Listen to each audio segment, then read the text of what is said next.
మస్తాన్ సాయి మాత్రం వస్తూనే ఉంటాడు అంతే కదా. అంతే. అది కూడా వచ్చిన తర్వాత కూడా ఇగో శివ వాళ్ళ బ్రదర్ అంటే తిన్నావా, తిన్నా అన్న, బాగుందా, అంతా ఓకే అన్న అని చెప్పాను. సరే నేను బయటికి వచ్చేసిన. ఆమె కూడా క్రేజీగా చెప్తున్నాడు, శివ వాళ్ళ తమ్ముడే ఇతను శివ వాళ్ళ తమ్ముడు అంటే ఓకే ఓకే సరే తిన్నావా అంటే తిన్నా సరే అని చెప్పి నేను వెళ్ళిపోయి వచ్చేసిన ఇక నేను అక్కడికి వెళ్ళి. ఓకే, ఒకసారి మళ్ళీ సతీష్ దగ్గరికి వెళ్ళి నీ దగ్గరకు వస్తాను. సతీష్ గారు చెప్పండి, అంటే మీ మేనర్లు అంటున్నారు మీరు, అసలుకి ఫస్ట్ ప్రాబ్లం నార్మల్గా ఇతను వచ్చాడు అక్కడ పని చేసుకుంటున్నాడు, ప్రాబ్లం వచ్చింది అసలు అక్కడ ఇలాగ జరుగుతుందని మీ దగ్గరికి ఎప్పుడు వచ్చింది? వీళ్ళు ఇలాంటి కార్యక్రమాలు చేస్తున్నారు, డ్రగ్స్ అక్కడ ఉంది, డ్రగ్స్ పార్టీస్ జరుగుతాయి, డిఫరెంట్ చాలా మంది వస్తూ ఉంటారు, బట్ ఎప్పుడు మీ దగ్గర తెలిసింది? నాకు వీడు యాక్చువల్లీ దుబాయ్లో ఉండేది, 1.5 year అక్కడనే ఉన్న తర్వాత మళ్ళీ రిటర్న్ వచ్చిండు. రిటర్న్ వచ్చింది ఇంటికి వెళ్తాం మామ అంటే అవసరం లేదు ఇక. ఇప్పుడు ఊరికి వెళ్తే మళ్ళీ ఫ్రెండ్స్ పార్టీ అది ఇది అనుకుంటూ, అంటే సంవత్సరంన్నర దుబాయ్లో ఉన్నాడుగా, కొంచెం గ్యాప్ అవుతుంది ఫ్రెండ్స్ అలాగని, మళ్ళీ అది ఇదని ఇబ్బంది అవుతుంది, నువ్వు ఎల్లుడు అవసరం లేదు ఇన్నే ఉండు, కాకపోతే మీ ఫ్రెండ్స్ వాళ్ళకి ఎడికి రమ్మను అని చెప్పేసి వీళ్ళ కోసం పర్సనల్గా ఇంకొక రూమ్ ఉంచిన వీళ్ళ కోసం. అలా 1 నెల వరకు కొంచెం ఫ్రీగా నేర్చబెట్టిన.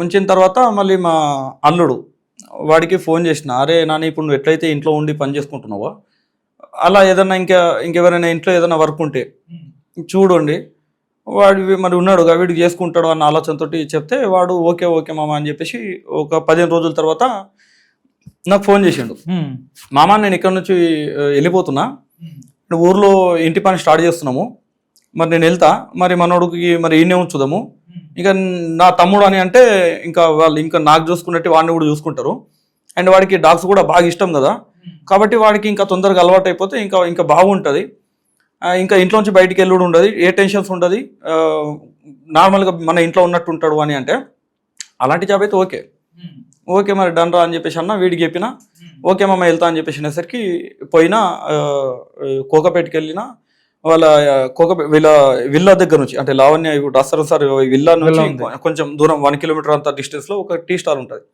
అక్కడికి మావాడు వచ్చిండు. ఓకే, మావాడు వచ్చి అక్కడ టీ తాగేసి, మామ మీ ఇన్ని నుంచి వెళ్తా మామ నువ్వు వెళ్ళిపోని అంటే మంచిదిరా అని చెప్పేసి డ్రాప్ చేసేసి ఆ నుంచి వెళ్ళిపోయినా. నాకు గంటకు ఒకసారి ఫోన్ చేస్తాడు మావాడు, మామ తిన్నా, మామ ఇటు వెళ్తున్నా, మామ అది మామ ఇది అని ఏ విషయమైనా నాతో షేర్ చేసుకుంటాడు. వీడు పుట్టినప్పటి నుంచి ఇప్పటి వరకు నేనే చూసుకున్నది, వీడికి ఆకలి అయితేనే వాళ్ళ మమ్మీ దగ్గరికి, ఇప్పటి వరకు నేనే, ఏ విషయమైనా నాకే చెప్తాడు. మా బావ రీసెంట్లీ 6-7 సంవత్సరాల నుంచి చనిపోయి, ఇంక అప్పటి నుంచి నేనే ఎవరిని ఒక మాట అననియా, ఎవరైనా ఒక చిన్న మాట అన్నా కూడా వాడనియా నేను. అలాంటిది ఆడ వర్క్ చేసుకుంటున్నాడు. ఒక 15 రోజుల తర్వాత నాకు ఫోన్ చేసిండు, ఏదో చెప్దామనే టైంలో నాకు వాష్రూమ్కి వెళ్తా అని చెప్పేసి మా మిస్సెస్కి ఫోన్ ఇచ్చేసిన, నేను వాష్రూమ్కి వెళ్ళిపోయిన తర్వాత మా మిస్సెస్కి ఏదేదో మాట్లాడిన తర్వాత నేను బయటకు వచ్చిన వరకు ఫోన్ కట్ చేసేసాను.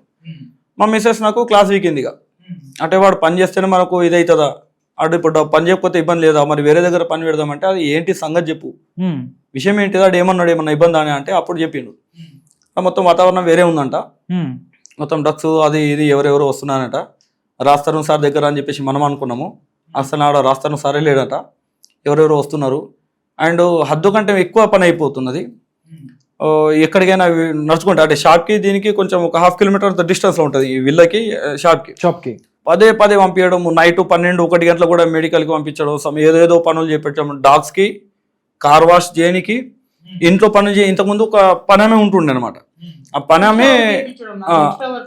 పనమే లేదు వీడు డ్యూటీ ఎక్కినప్పుడు పనమే లేదు, ఆ పనమే కూడా ఈతనే. మళ్ళీ కార్తీక్ అని చెప్పేసి ఎవరైతే లావణ్య గారు తమ్ముడు ఉన్నాడో వాడు కొంచెం యాటిట్యూడ్ గా మాట్లాడడం, తిట్టడం, బూతులు తిట్టడం. ఇంతకుముందు ఆ డాగ్స్ కి ఒక 2 నుంచి 3 సార్లు వాకింగ్ వీటిల కోసం అని చెప్పేసి, అంటే టాయిలెట్స్ అవి చేస్తే అలా బయటికి వెళ్ళి ఎడ్స పెడుతుండే 2 నుంచి 3 సార్లు. ఇంతకుముందు మా ఇంకొక అబ్బాయి ఉన్నప్పుడు, కానీ వీడు వెళ్ళినప్పుడు 5 నుంచి 6 సార్లు బయటికి వెళ్ళి పెట్టి, ఒక్క డాగు 2 అంటే ఇబ్బంది ఏమి ఉండదు, అట్లీస్ట్ ఒక 5 ఉన్నా కూడా ఇబ్బంది ఉండదు. 10 నుంచి 15 డాగ్స్ అని అంటే నాట్ జోక్ అవి. అవును, వాటిని హ్యాండిల్ చేయలేము మనం, మనుషులకైనా హ్యాండిల్ చేయగలుగుతాం కావచ్చు, అవిట్లో మాత్రం హ్యాండిల్ చేయలేము. అన్నింటికి మళ్ళీ ఫుడ్, అన్నం పెట్టాలి, అన్నం వండి అవిట్లో అన్నిట్లకి పెట్టాలా.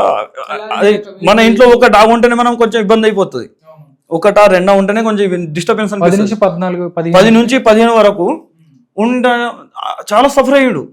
మా మిస్సెస్ నాకు తిట్టడం వల్ల నేను అని చెప్పేసి ఫోన్ చేసిన, ఏంటిదిరా అని అంటే నాకు అత్తమ్మ చెప్పింది, ఏంటిదిరా అంటే ఇట్లా ఇట్లా సంగతి మామ అని చెప్పేసి అంటే ఏదంటే డైరెక్ట్ చెప్పవరా నాకు, నువ్వు నీకు ఇబ్బంది అనిపిస్తే వచ్చేసేయి అని చెప్పేసి చెప్పిన తర్వాత మళ్ళీ నాకు ఒకటి ఇది అనిపించింది, ఇప్పుడు నువ్వు వెంబడి వచ్చేసినావు అనుకో వాళ్ళకి పని వాళ్ళు దొరకరు, మళ్ళీ వాళ్ళు సఫర్ అవుతారు. అంటే అన్ని డాగ్స్ ఒకేసారి పని వాళ్ళు చేసుకోలేదు.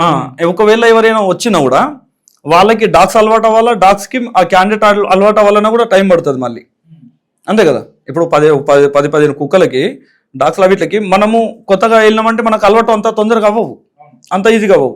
మనం అవిట్లకి అంత తొందరగా అలవాటు అవ్వము, అక్కడ టైం పడుతుంది. కాబట్టి మరి ఒకవేళ చేసుకుంటే ఈ నెల వరకు చేసుకో, ఈ నెల వరకు నేను ఇంకా వేరే దగ్గర ఎక్కడైనా వర్క్ ఏమైనా ఉన్నో చూసుకుంటా, నువ్వు అప్పటి వరకు చేసుకోరా అని చెప్పేసి అంటే ఓకే మామ అని చెప్పేసి అన్న తర్వాత మళ్ళీ ఏదో అడ్జస్ట్ అయ్యడానికి ప్రయత్నించిండు.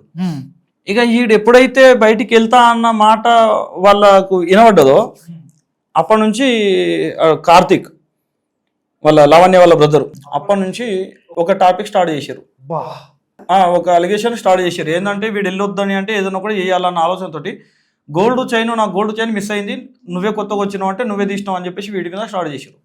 ఎందుకంటే నా కోపము నేను ఎంత ప్రేమగా చూసుకుంటానన్న విషయం తెలుసు, మా అమ్మకి చెప్తే మళ్ళీ ఇక్కడ మొత్తం వేరేలా అయిపోతుంది అని చెప్పేసి నాతో చెప్పకుండానే మా మిస్సెస్ చెప్పిండు అదే విషయము. నాకున్న కోపము వీళ్ళ మీద ఉన్నటువంటి ప్రేమ, దాన్ని ఏమన్నా ఇబ్బంది పెడితే మాత్రం నేను ఆగాను అనే విషయం తెలుసు. అందుకే నాకు చెప్పాలా, మా మిస్సెస్కి చెప్పిండు అతను ఇది సంగతిని అందుకే వచ్చేద్దాం అనుకుంటున్నా అంటే మా మిస్సెస్ అందుకే నాకు క్లాస్ ఎక్కింది. మళ్ళీ ఇంకేమైనా చెప్తే ఇంకా మామకు ముందే కోపం ఎక్కువ వద్దు అని చెప్పేసి నాకు ఏ విషయం చెప్పకుండా అడ్జస్ట్ అయ్యడానికి ప్రయత్నించాడు.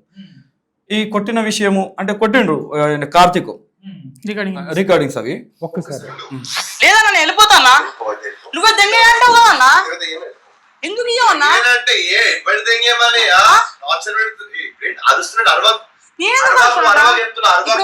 సైలెంట్ గా మాట్లాడుతున్నా,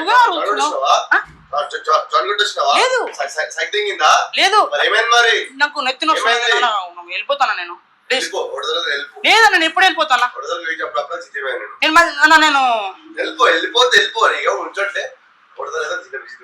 పని చేయన్నా ఉంటా పని అయితే మరి ఇష్టం. అవును ఎందుకు అన్న మీరు చేస్తున్నా డబ్బులు ఇచ్చి వెళ్ళిపోతా, డబ్బులు ఇచ్చి వెళ్ళిపోతా నాకు డబ్బులు డబ్బులు ఎందుకు ఇవ్వవు,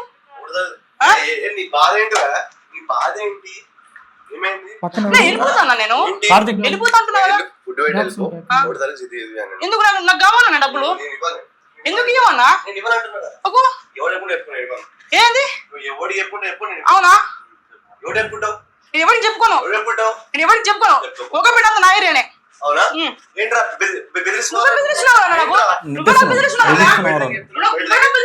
లావణ్య ఉంది అప్పుడు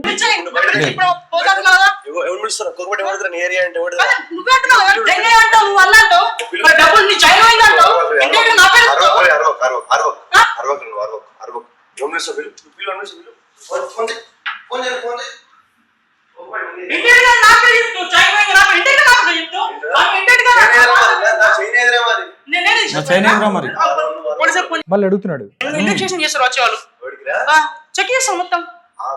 నేను పోలీసులకు ఫోన్ చేస్తాను, వీడు అన్నాడు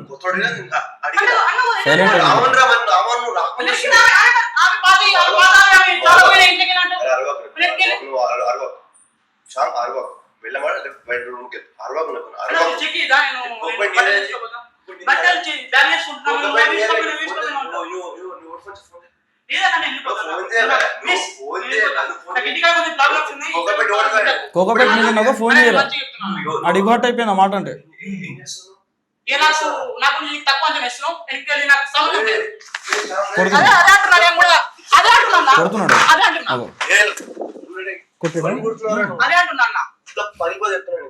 గుద్ద వలిగిపోతుంది.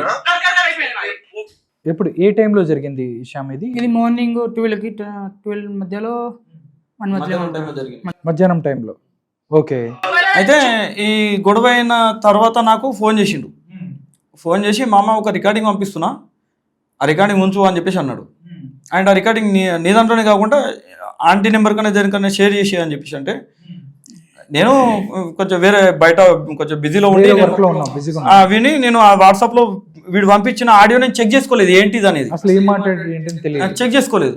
నేను డౌన్లోడ్ చేసేసుకుని అది ఎంబటే మా మిస్సెస్ నెంబర్కి పెట్టేసిన. ఇక చూసుకోలేదు, కానీ కొంచెం వేరే బిజీలో ఉండి చూసుకోలేదు. చూసుకోకుండా ఉండడం వల్లనే కొంచెం ఆడ ఇబ్బంది అయిపోయింది. ఒకవేళ నేను ఎంబడి చూసుకుని ఉంటే డైరెక్ట్ వీళ్ళకి వెళ్ళిపోయేటోండి.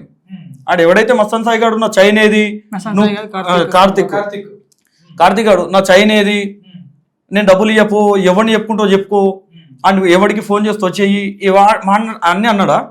ఆడికి ఆ విల్ల ముంగడ పండవేసి తొక్కేటోండి నేను.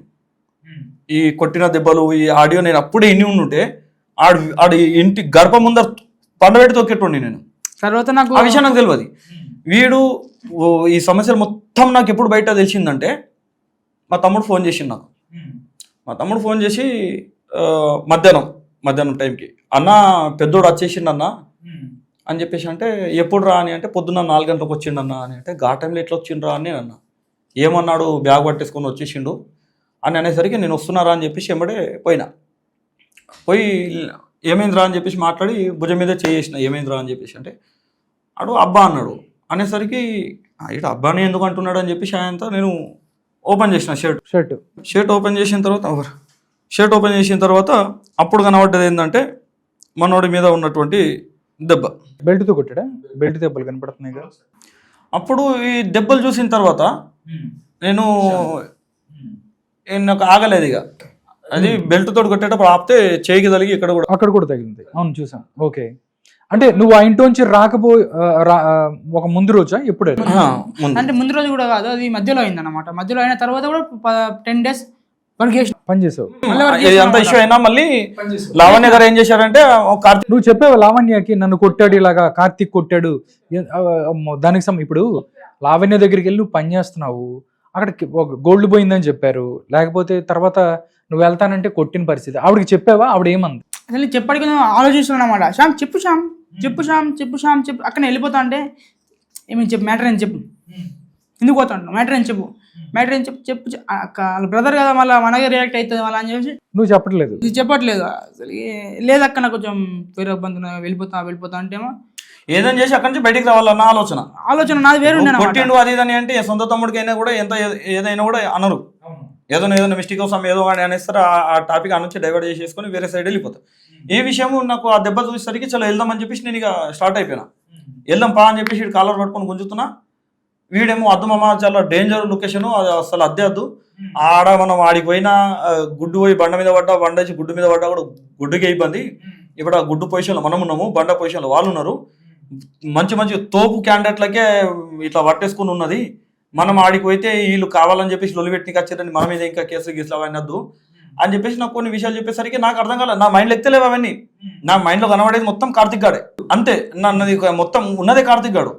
ఆ టైంలో మా తమ్ముడు ఏమన్నాడంటే, అన్న కొంచెం ప్రశాంతంగా ఆలోచించు, వాడు ఎంత ఇబ్బందులలో వచ్చిండో తెలుసుగా, మనం కొంచెం ఆగు, ఏదైనా తొందరపాటు నిర్ణయాలు కరెక్ట్ కాదు, కొంచెం ఆలోచించు, కావాలంటే మన పెద్దోడు ఆడ పనిచేసిండుగా, ఆడితో మాట్లాడి ఆడితోటి మనం చూద్దాము, నువ్వు ఆగు అని చెప్పేసి ఒక 2 గంటలు చెప్పిన తర్వాత 2 గంటల తర్వాత నేను కొంచెం రిలీఫ్ అయిపోయినా.